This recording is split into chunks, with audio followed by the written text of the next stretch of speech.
And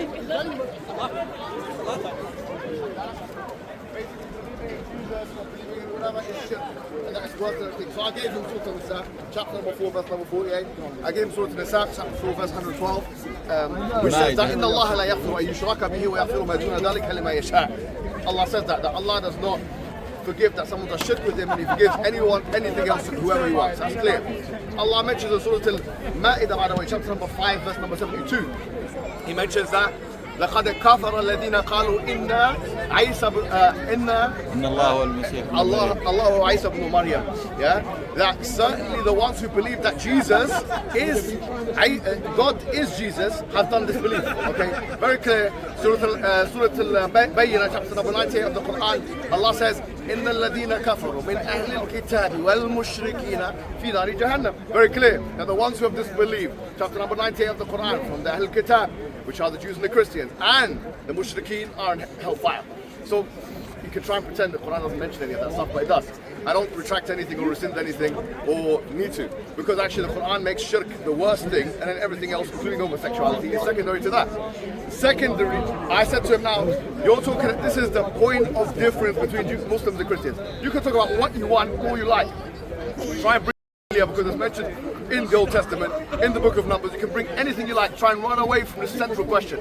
How could it be that Jesus, who is meant to be your God, how can a God who's meant to be uncaused is actually caused at the same time by the Father who begets him and generates him? And this is the language, by the way, of the Nicene, or for example, Gregory of Nazianzus or Gregory of Nyssa, the Cappadocian Fathers and the early church fathers, which is that they were actually generated. Jesus was generated from the Father. How can it be? Simple question. I'll come to you in a second. What's your name? Bob, 1 second. How can it be? How can it be that a God is caused? Simple. This is the difference, the main difference between Islam and Christianity. You can say what you like. Even if Islam was false, it does not make Christianity true. You cannot run away from this question. How can it be that a God who is meant to be uncaused is caused and begotten by the Father? It's a very, very simple question. Then he tried to deflect and say, well, you guys don't believe in divine simplicity. Actually, in Christianity, there's a difference of opinion. There's some who do believe in divine simplicity, like Thomas Aquinas and others. And by the way, some who don't believe in divine simplicity. So there's a difference of opinion in Christianity of divine simplicity. Just like there's a difference of opinion, I'm not going to say in Islam, but certainly Averroes believed in that. Avicenna believed in that. We don't agree with them, but nevertheless, Ibn Sina believed in that, and Averroes believed in that. So they believed in something similar, and they were more consistent than Thomas Aquinas in the first place, and those other scholastics like John Duns Scotus and others who believed in divine simplicity. So to try to cite divine simplicity as an undercutter to Islamic theology is weak, because actually that's not something which is consensus in Christianity, Judaism, or Islam. Frankly, there's different opinion among different scholars on this issue. So really, there is no challenge. I've come to the park today. I thought maybe the Christians have upped their game. That's what I thought. I wanted the Christians to up their game. I waited for the guy. I ate my sandwich, drink my drink, waiting for that man to give me an argument that I haven't heard before. But he gives me the weakest, regurgitated, recycled arguments that anyone could have heard. How many times have you heard this thing about Aisha and the child marriage? Bro, we've heard it. We're bored of it. Bring us something new. I want to sink my teeth into something new. Give me new meat. Okay. Bob, are you going to provide that? You're going to provide that? The Christian world is depending on this guy here, Bob. His other friend ran. Mini Bob. Because he knew he physically actually ran. He was telling me you're running. He actually physically ran away. He was like Usain Bolt. He was trying to compete with Usain Bolt. Go ahead, sir. Come over here. So the agreed discussion is going to be the disqualification of Christ's divinity according to your argument that God cannot be caused. And then we're also going to discuss on how you believe your refutation of composition is going to be sufficient in the deniability of the traditional Sunni profile of what God is. So it's going to be a timed discussion, and I'm going to wait for 2 Christian cameramen to be present, and we're going to have 2 minutes. With all due respect, we're going to do this and we're going to do that. Who do you think you're talking about? Okay, listen. If you want to ask me a question, I can answer you. If you don't want to, I'm not here. Who are you? You're nothing. You're nobody. You're not important to me. So if you're going to say, I'm going to introduce myself, I'm going to do this, I'm not going to do that. I know you, man. Yeah. Anyway, have you got a question? Have you got a question? What's the question? Do you believe that through natural theology we can come to the conclusion of your doctrine of what you consider Allah? Okay, so some aspect of it, not all of it. So for example, through natural theology, from first principles, you can, I think, take four or five at most attributes of God and probably come to them logically. But the other ones, like for example, compassion and love and mercy and so on, well, that's the same thing, really, compassion, special compassion, or any type, special compassion or non-special compassion, Rahman or Rahim. Any of that stuff requires a nas, requires some kind of a text. Okay, so then can I offset this and say, for example, is this first principle, or rather this first principle, is this first action going to be in creation? Do you believe in the first act? Do I believe in the first act? Or does Islam say that there's a first act? Well, I'm asking you, and of course your position is going to reflect whatever tradition. No, I think, no, to be honest with you, Islam has different opinion on that. But I'm asking you, I'm not asking. So I'm going to say that your position is going to reflect. So my position is that there doesn't need to be one. I believe that textually, from an Islamic perspective, there's more reason to believe that there was a first act. Okay, so you agree that Allah is the first act? Yeah. But don't talk in what if some people affirm this. Don't say what if some people affirm this, some people don't. Say what you believe. This is your tradition. My belief is who I'm not important. Okay, I'm just like you, we're both not important. Yeah, but you're representing a tradition. No, I'm not important. Oh wait, so you said that you won't discuss with me on a formal discussion because I'm not important, but you two, I'm yourself are not important. I'm so not what, are you important. tracing cloud? No, I'm not important. Okay. So I'm telling you from an Islamic perspective, I'm not an authority. Like when it comes to theology, I'm not an authority. When it comes to like positions on this matter, all I can do is regurgitate and tell you what scholars of the past have said. And what do you affirm? So, for example, if you're saying first act, first creation, they create first thing. Yeah. Like a creation ex nihilo. Is that what you're talking about? Yeah. So, in Islam, there are two opinions. Yeah. One opinion is that, which is the majority opinion, is that yes, there is creation ex nihilo. And do you agree with that? Yeah, I favour that opinion, but I don't say necessarily that that's the only opinion. So there's another opinion, which is the opinion of Ibn Taymiyyah, for example, who believes in something called hawadith al-awwal. So he believes in a chain of things that happen. God can perpetually create into the past. I can see that that's a logical possibility. Okay. And even a textual one to some extent, but I'm not saying that so I you're agree with that. essentially saying that someone who denies the first act is just not is still in the body of Islam, that you personally hold to this position. Okay, so then the composition argument that firstly you deny divine simplicity, that all of the attributes within God is identical to himself. Therefore all of Allah's attributes are going to be less than the whole itself. If therefore he is composite, because he's composed of things that are less than the whole itself. Even though Ibn Taymiyyah wants to say, for example, that either these are abstract descriptors or something which is inseparable. Well, he says that it's inseparable from the whole itself, and you want to take away. That his attributes are inseparable from the whole. But I allowed you to speak, so if you want to say that I'm mischaracterizing his position after the time of me speaking, that's absolutely fine. But if this is going to be a refutation of the point, okay, and this is why I said we should have a time discussion and not one where you interrupt me and I interrupt you. So the point is that because you said I have to load this in a question, I have to go through a line of premises and ask the conclusion. You're boring everyone around you. Ask the question, please. No, it's not. You're running it down.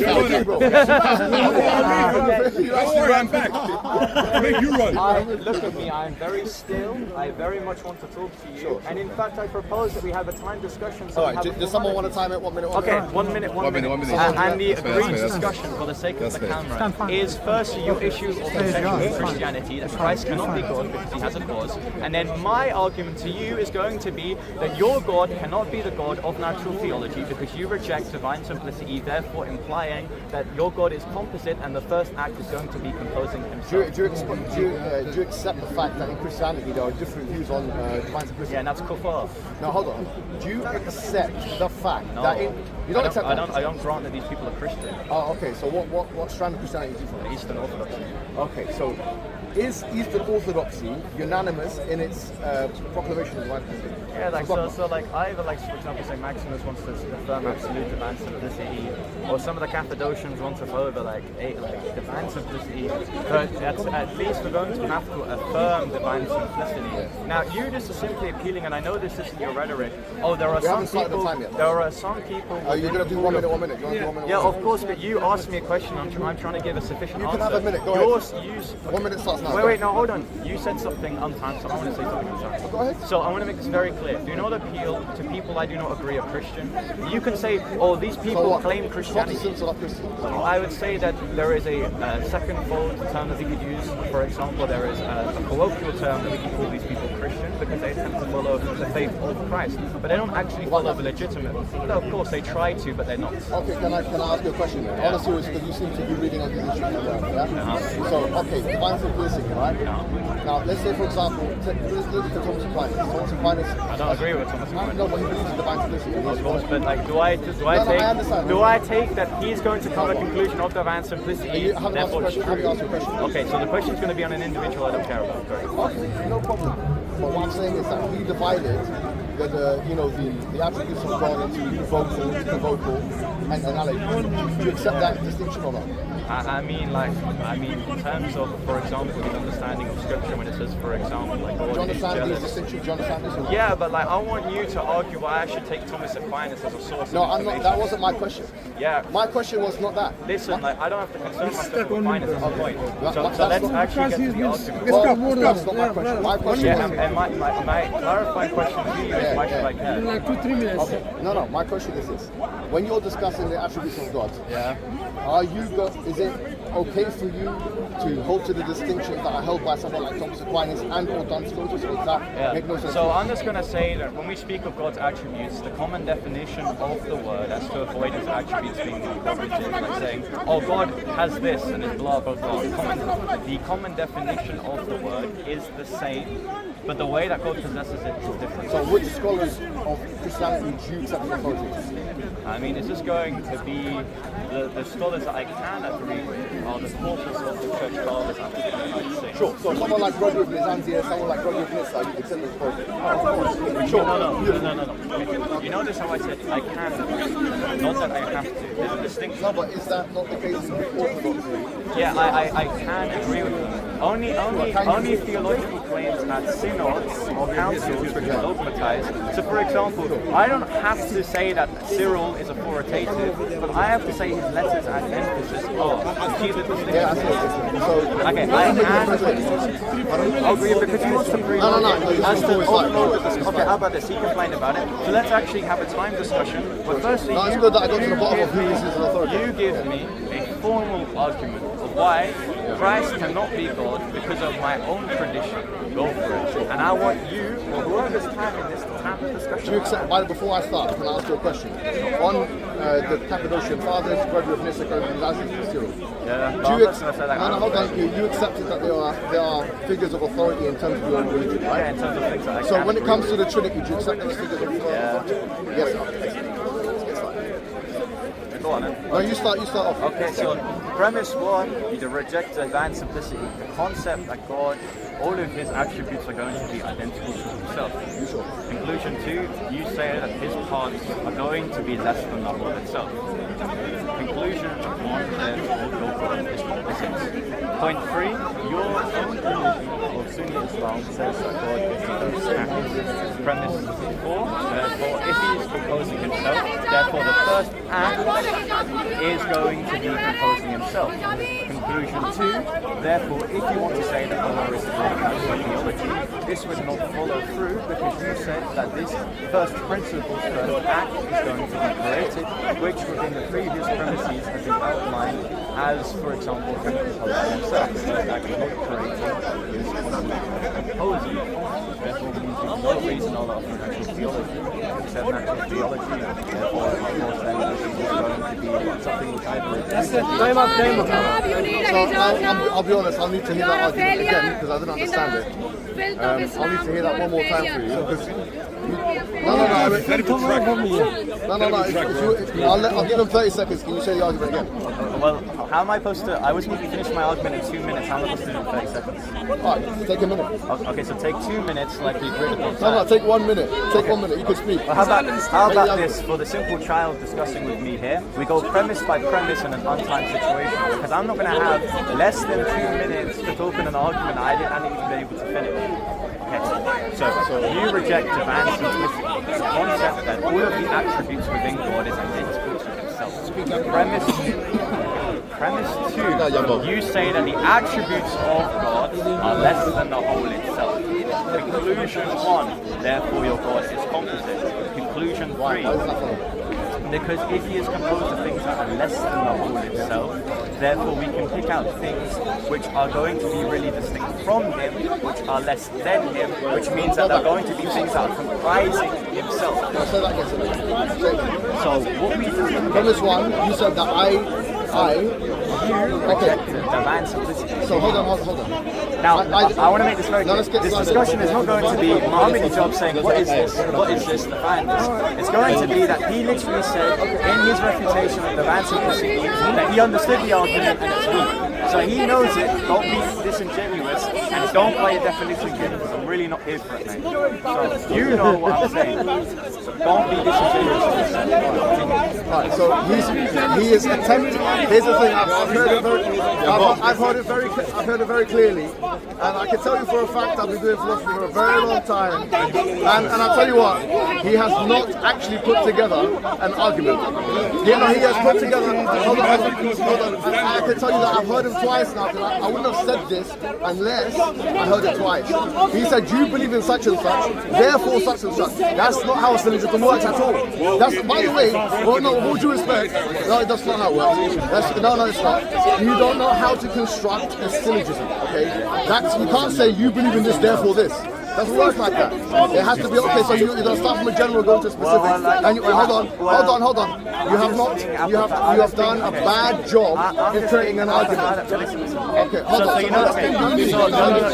Is he being timed? Are you being timed right now? Is he being timed right now? Is he being timed right now? Time it. Because here's the thing.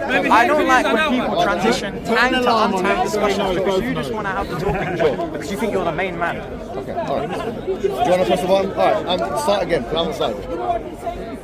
See the vine? No, hold on, don't get involved. You ran away. Please don't get involved. One at a time. But you need 2 on 1? Is that how it needs to be? David, let him go. Let him go. Listen to the argumentation. 2 minutes. Stop obfuscating, right? Let him go. 2 minutes. So are you ready? Okay. So, let's start with the first thing he said, which is the only thing really intelligible that he said, which is that the proposition of divine simplicity indicates that when you say that something is an attribute of God, is saying that that's identical to the essence of God. That is what the Mu'tazilis believe, by the way, and that is what Thomas Aquinas believe. Hold on. I'm just speaking to myself. No, don't get involved in my conversation. Yeah, I know you're trying to get rude. Don't get involved. Yeah, so the point is this, is that if that's the case, you have to admit today that God is not love. You know why? Because if God is love, is identical to the essence, God's love is also identical to the law of identity, is also identical to his knowledge. So God's love is God's knowledge, and God's knowledge is God's power. You must admit to this. And if that's the case, you believe in a God without attributes. You are, as many Christians would say, pretty much an atheist, because you believe in a deistic God, a non-personal God, a God that can't love, a God that can't be merciful, a God that can't be powerful, a God that, because these things, these descriptors and attributes, when you say that God's power is identical to his essence, if God's power is identical to his essence, and his knowledge is identical to his power, it follows God's power is God's knowledge. It follows God's power is God's love. It follows God's power is God's compassion, and so on and so forth. Therefore, you have to admit today that you don't believe in a God that loves. Go ahead and do it. Okay, so is that you conceding time? Okay, good. So your argument. Okay, so notice how he didn't really respond to the argument, and that we're just moving arguments. I thought we would agree to a structure of we point to one argument, then we point to another once the one has either been refuted or conceded to. But let me entertain it, then also go back to the argument at hand. And why is he looking like he's part of Incredibles right now? We'll never know. So the first point is that anti-reflex identity does not work within the Trinity. Just as much as, for example, when we say the Son is God, we do not therefore say that whenever we're talking of God, we're talking of the Son, just as much as we say Muhammad Hijab is human, but when we pick out humanity, we're not talking about Muhammad Hijab. That is anti-reflex identity, my friend, and it does not work in the case of the Trinity. My second point is again going to be that we can be apophatic about these things within the syllogism. We can say that because you do not believe in X, therefore you're going to have the position which entails Y. If you reject that God is not composed of parts, therefore he is composed of parts. Do you see the point here? If you reject a negative, therefore you're going to affirm the positive, that is that God is composed of parts. Now the reason why you believe in this is because the essence of God is going to be comprised of things which are less than the whole itself. So he didn't answer my question. He has not conceded to the fact that if you say that God's power is identical to his essence and his knowledge is identical to his essence, it follows that his knowledge is identical to his power by the law of identity. That is a logical law. In fact, one of the most foundational, propositional, logical laws. He's talking as if he's making some kind of argument. He's not making an argument. He has not conceded to the fact that on his view of divine simplicity, he must acknowledge that God does not love. God is not loving. When you say God is loving, you're using that as a descriptive. It's not actually talking about something with ontological status within God. So he has to now acknowledge, before we move forward, he has to tell me, yes, when I say God is love, when Christians say God is love, according to divine simplicity, it's not true that he's actually love in an ontologically real sense. It's just some words we say. So that would mean that according to us, God is really love, and according to you, God is not love. So let's make that clear first, and then we can move on to other things. Please go ahead. Okay, so I want to demonstrate that supposedly this very foundational principle of identity is just going to pull him into extreme positions. So Hijab, during my time, I want to ask you a question. Hijab, you're a human, yes? Hijab, stop filming for your OnlyFans for a minute and answer my question. You've got your time. That's why okay, so Hijab equals human. Human does not equal hijab. I wonder why. Because anti-reflux identity does not work in the case of the Trinity. Just because hijab is human does not whenever I say this individual here is a human, he is therefore hijab. I wonder why. Because identity does not work in this way. I can be identical to the divine essence, for example, whilst also, for example, possessing hypostatic properties. Hijab can be identical to humanity, whilst not everyone who is human be identical to hijab. So can you concede that this concept of identity is not sufficient in all things? Then I can make the argument for why, in the case of the divine essence, it also does not follow. So I want him to at least reiterate what I said. One minute. Because he did not answer my question when I said that I was going to allow him to speak in my time. Now can he stop posing for his OnlyFans? I'm 16! Well, I know you're 16. You sound like a 16-year-old. They go hand in hand. You're the one touching him, bro. You're the one touching him. They keep touching him. I'm touching him, but you want to watch him? You're touching him. Anyway. Whatever hijab. Anyway, the point is this. Surround the all day. Okay, thank you very much. Is it my time? Is it my time? Yeah. All right. I've got to do the opposite, mate. And a moment ago, he was shaking his chest in front of you. The point is if you use it with the universal outside of God's essence. So here the difference is if I say that animality or horsiness or any kind of universal that exists within, and then I say X is equivalent to Y and Y, then yes, there could be a difference. But we're not talking about that. We're saying that if God's attribute, yes, is the same as his essence. We're not using a universal here. This is not a genus or universal that a nominalist can say in his conceptualizing is some kind of thing which is abstract from God. We're saying we're using God to compare him with God. So I'm saying that according to divine simplicity, this is what they say. The divine simplicists say that the attribute of God is equivalent to the essence of God. So if it's equivalent to the essence of God, if God's power is God's essence, then and God's knowledge is God's essence, it follows God's power is God's knowledge. It follows and so on and so forth. Which means when Christians say God is love, if they believe in divine simplicity, they're lying to you. That's what it means. It means they don't actually believe in God being love in any real ontological sense. Time is up. That's it. So can you concede that? Can we move on now? No, because you haven't really argued for why the argument follows, right? You're just bringing a case of identity, that being anti-reflux identity, then already assuming it applies to the Trinity, by then saying an arbitrary criteria of this identity being in play is that a universal has to be the thing that we're talking about.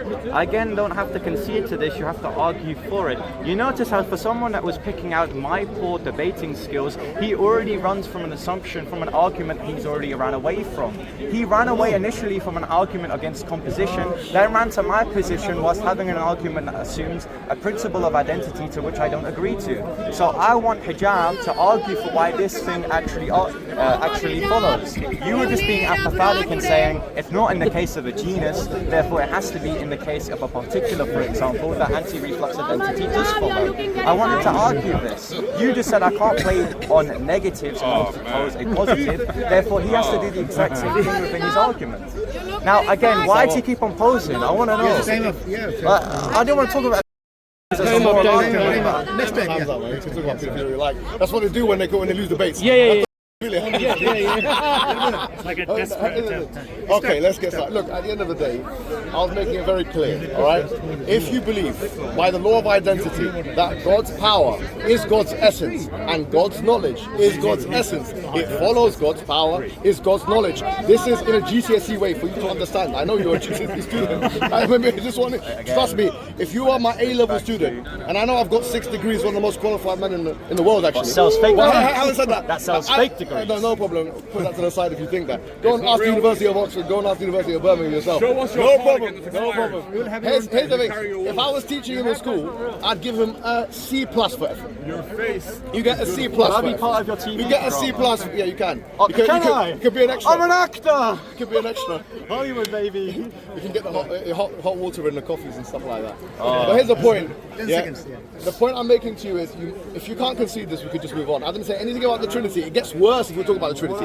Way worse. What is the concession? Way You have to worse. argue for Well, it. go ahead and tell us that God is not love. Go ahead. Well, no, because again, okay, listen, okay. He's saying that this principle of identity, which he hasn't even named, by the way, he's just saying this thing of identity that everyone knows about in GCSE level, that he hasn't argued for in the case of the Trinity, follows that therefore he does not possess attributes. Again, what I'm contending is the fact that yes, I agree that these attributes are identical with God's essence. I do not believe, although, that that God is going to equal his attributes. His anti-reflux identity. Hijab is human. This guy's human, he's not hijab. That's the point. You have to argue these principles whenever you apply it to a particular thing. You've just been apathetic. It is not in the case of a genus or a universal. We're talking about a particular, therefore it follows. It doesn't. You're just saying in some cases, in this case, it works. Therefore, if it's not this case, it shouldn't work. It's not how you do debating, my friend. It's a false assumption. You want to say we want to move on because you've got poor rhetoric. So far, we've moved to Allah that you believe can be proven. Look, now it gets worse because I'm going to put him to bed now, sleep, and maybe he's going to get some sexual thoughts. Sorry to say. I know he loves pedophilia. But here's what I'm going to say. Be quiet, my friend. Be quiet. You keep talking about pedophilia every time you see me. I don't know what the situation is. Because you are on video advocating so I'm not going to bring my kids here. I'll tell you that for sure. I mean, this guy here keeps. But anyway, the point. It's not my time. The point I'm making to you is now. We've said this, and he tried to defend it, and he has no defense. Because the thing is, he's in a dilemma. If he says that these are actual attributes for the ontological status, then he affirms the kind of composition he wishes to deny. If he says they're not, then he actually falls into a kind of collapse of attributes, which leads to not believing in any of the attributes, including God's love, which means you can't, as Christians, say that God is love. Now, Muslims can say it, so that's, I don't know why you haven't admitted it. Number one. Number two is this. It gets even worse when you go into the Trinity. Do you know why?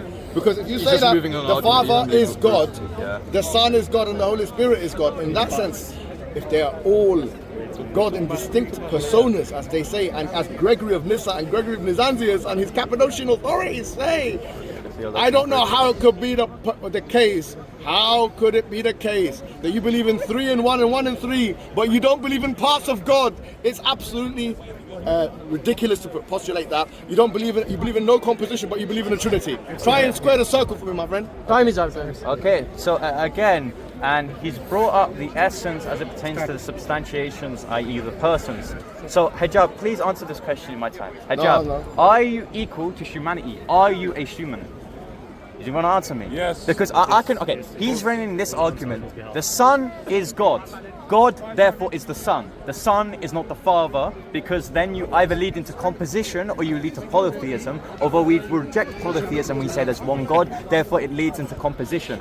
But I want to ask him this, and this makes very perfect sense. Hijab is a human. JC is a human. Is JC Mohammed Hijab? No. Because there's a thing called anti-reflux identity, which I've been begging for him, like all the children that he wants to say can marry adults, for him to say that why does this not work in the case of yourself, but works in the case of the Trinity? Why is that not Please! Why is that not polytheism? Is it time? Don't worry, I'll answer. No, it is. Okay. Again, don't be a coward for Allah and resort to composition. I want you to answer why you affirm that the first act is Allah, whilst also the first action of Allah is to compose Kids Himself. nowadays have very little respect. No problem. Yeah, you like kids, don't you? Yeah, I know you do. It's embarrassing. Look, here's the thing. Yeah, what he's describing, as I mentioned before, I don't think he's been paying attention. He's C grade now, but he can become a B grade if he listens a little bit closer, right? Inshallah. Here's what I'll say to you. Islam, Be very, listen to what I'm saying to you. When you're dealing with a particular and a universal, it's different to dealing with two things with supposedly the same ontological value. So if here, for example, if you say that God's attribute is God, we're talking about God's attribute, we're assuming God's attribute has actual ontological status. And then God's essence has actual ontological status. A nominalist or a conceptualist would say that a universal does not have an actual, maybe a conceptualist will, but definitely a nominalist will not say they have an actual ontological status. There are social constructs in many ways. So if you say that this person is a human, this person is a human, it's not the same, because we're talking about here with attributes and essence distinction, both of which are meant to be real in God.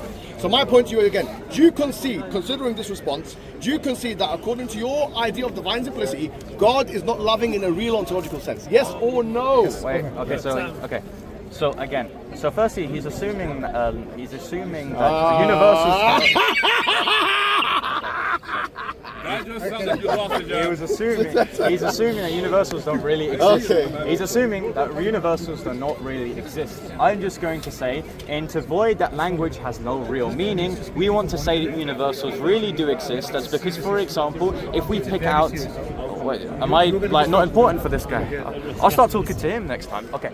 So the reason why universals have to really exist is because we have to avoid the fact that language therefore becomes meaningless. So for example, when we say that Allah has attributes, we're picking out this normative definition of what it means when we say that Allah is loving, for example. If you want to say that in fact this is not a universal, it can be anything mind dependent upon the person. The common definition is what we're going to pick out in the universal of what we're referring to what is love. So why are you assuming that universals do not really exist within your argument? That's my first point.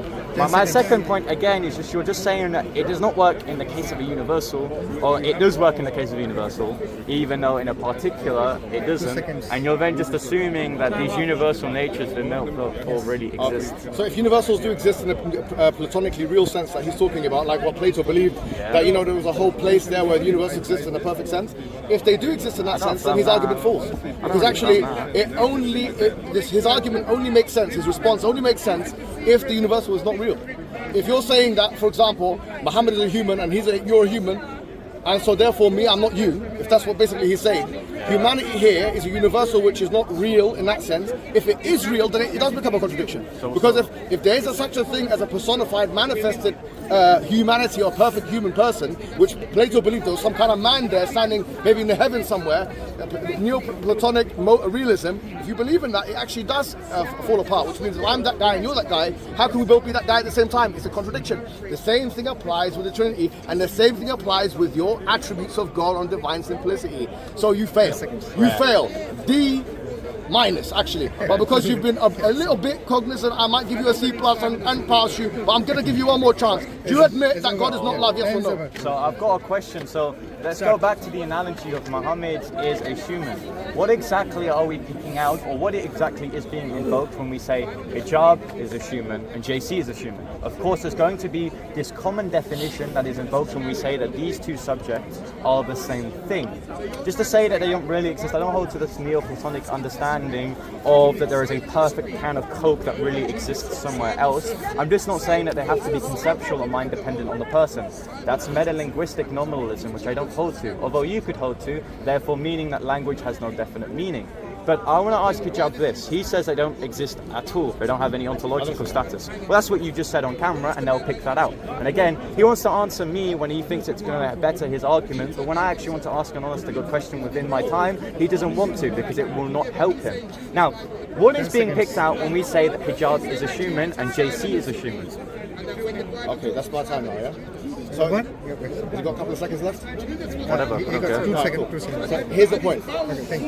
Here's the thing. I haven't declared my position whether I'm a conceptualist or a nominalist or whatever I am. I'm just basically saying to you that if you believe that, as you've mentioned, that universals do exist, the question would be then, in what context do they exist? In what context do they exist? Is it in a Neoplatonic, real kind of context? If not that context, in what context? In what context does humanity exist with actual ontological significance? So for example, Plato believed that there was a perfect man out there, that we, like human beings, would, connect to it. So, for example, what differentiates a sword from a knife? According to Plato, there's like an archetype of what a sword is somewhere, there's an archetype of what a knife is somewhere, and then, wherever corresponds with that is in line. Now, if you don't believe in universals like that, if you believe in universals are real, the question in number one is, in what context are they real? And number two, how is it not now a contradiction? If I say, for example, I'm a human, which corresponds to something which is real, and he's a human, that actually does cause a contradiction. So once again, it's been refuted, but he doesn't understand it. If I can say one more time you want, I can try and scaffold it for you, I can try and put it in a syllogism, but I don't think you'll understand. This is your last chance. Is God love? Yes or no on your view? Yeah, answer that one now. Okay, so I'm only going to answer the question if it's not bounded on a framework that I don't have to agree to. So you notice how instead of actually answering my question on his nominalism, he just wants to ask the person which I'm not using these concepts, he is. If he's superimposing these concepts onto me in case of performing a refutation, that therefore necessitates that he's going to have to provide a position on which this argument actually works. I can't suppose divine simplicity when critiquing Allah because I know divine simplicity does not work in the case of Allah. So then I have to ask you a clarifying question in the case of nominalism or universals in order to further our principle of identity in the application of our critique of the Trinity. So then what do you take then to be nominalism, or what is your position on nominalism? Because I would say metalinguistic nominalism, or any form of nominalism rather, is just going to lead to concepts like humanity being meaningless. Because again, I'm asking you this when I said to you that anti-reflux identity does not work in the case of this particular, the Trinity, and this universe of humanity, and you're contesting with universals. So what is being picked out when we say the universal of humanity? If you want to say it's man-dependent, it has no meaning whatsoever. It's non-cognitive. Humanity can mean Mohammed Hijab, which probably does. You can complete that. Alright, so just because you said that, you've lost privilege to talk to me. Okay. Now you can go and honestly, don't disrespect. Because I know you can do it to your dad, you can disrespect your mum at home, you can disrespect your dad, you can disrespect your Uncle Barry. Don't come and talk about pedophilia. Don't disrespect. You just talking to him. No, hold on. He's fine. You have feelings. I haven't come to you with anything like that. I haven't disrespected you like that. The first thing you said is that you're not worth my time. The first thing you said on camera is I am not worth your time. Sure. I am not worth your time. That's not calling you a pedophile. That's saying you're worthless. So now that you are worthless in my eyes, I am. you're going to see my back. Know that I've asked him 5-6 times about the love thing. He couldn't answer it once. Go back to your daddy. Maybe he can teach you a couple manners. Go back to your mum. Maybe she'll give you a little spank. And maybe he'll get because excited my dad's about age that. and my mum's age are equal. It's not like doesn't that. matter. But anyway, we'll see it. Okay, I think don't make it stone, that boy. The only argument they've got is. No, I gave you an argument. Cool. I gave you an argument. Done now. Go back to your school. Go back to your school. Well, go back to your masjid because you can't defend Allah. You can't defend him. You cannot. Okay. Notice how the agreed discussion. Hey, you have not answered this question. Hijab, get back here. He's running. Wow. Okay. So he just ran away mid-combo. Is Islam a race? Okay, so how am I racist if I'm just listening at back? And are you calling him racist because he's white? That's kind of racist. Okay, so he can have a fun time. Yeah. Okay. All right. So I'm going. No. I'm not done with it. Okay. So God bless you all. I just want to say it's surreal for me. I don't want to be prideful. I honestly think it's not worth it. I think a lot of TikTok and Discord Muslims are probably going to laugh at the discussion we probably had because I'm not a philosopher, but he likes to claim he is. I had to remember all the things that I loosely learned of other people who are more smarter than myself. So I'm never going to claim or merit my knowledge of anyone else. That's my first point. My second point is my argument is that this principle of identity to which he's founding his argument of the Trinity does not work in the case of the Trinity because it does not work in other cases. Therefore, this principle has to be argued for. That is my first point. My second point is the agreed structured discussion was firstly on Islam, Then secondly, on Christianity, where we fairly give an argument for both religions. Besides from that, God bless you all. I hope this doesn't mess up my future. Calling the guy the pedophile.